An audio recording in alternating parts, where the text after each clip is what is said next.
Assalamualaikum warahmatullahi wabarakatuh. Perkenalkan, nama saya Muhammad Haidar, NIM 50900122013 dari jurusan Kesejahteraan Sosial A, Fakultas Dakwah dan Komunikasi. Pada kesempatan kali ini, saya akan membahas mengenai kelompok sosial dan peranan individu dalam kelompok. Kelompok sosial adalah kumpulan manusia yang memiliki kesadaran bersama akan keanggotaan dan saling berinteraksi.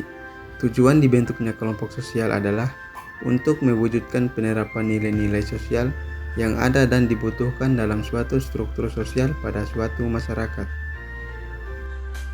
Kemudian, ciri-ciri kelompok sosial. Ciri-ciri kelompok sosial terbagi menjadi 4 poin, yaitu yang pertama, ada interaksi antar anggota. Yang kedua, ada tujuan atau kepentingan yang sama. Yang ketiga, ada norma atau aturan yang mengikat. Dan yang terakhir, adanya rasa kebersamaan. Jenis-jenis kelompok sosial. Yang pertama, kelompok primer, kelompok dengan interaksi yang erat dan mendalam seperti keluarga dan teman dekat. Kemudian, kelompok sekunder, kelompok yang bersifat lebih formal dan intens seperti organisasi atau perusahaan.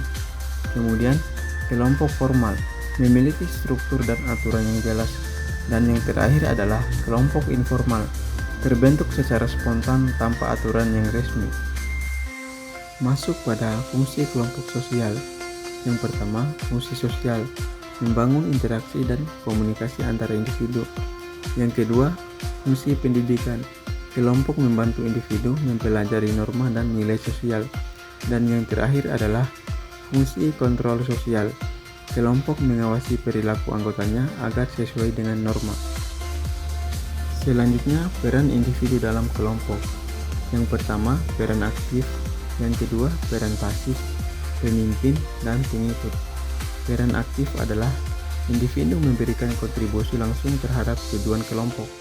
Yang kedua, peran pasif, individu yang hanya mengikuti arus tanpa memberikan kontribusi signifikan. Yang ketiga, pemimpin, individu yang memimpin kelompok dalam mencapai tujuan. Dan yang terakhir adalah pengikut, anggota kelompok yang mengikuti pemimpin dan norma kelompok. Faktor yang mempengaruhi peran individu dalam kelompok adalah yang pertama, status sosial, yaitu posisi individu dalam kelompok. Yang kedua, kepribadian, yaitu sikap, perilaku, dan karakter individu. Yang ketiga adalah interaksi sosial dan hubungan komunikasi dengan anggota lain. Dan yang terakhir adalah pengaruh sosial, tekanan kelompok terhadap perilaku individu. Jadi dapat disimpulkan, kelompok sosial memiliki peran penting dalam membentuk perilaku individu.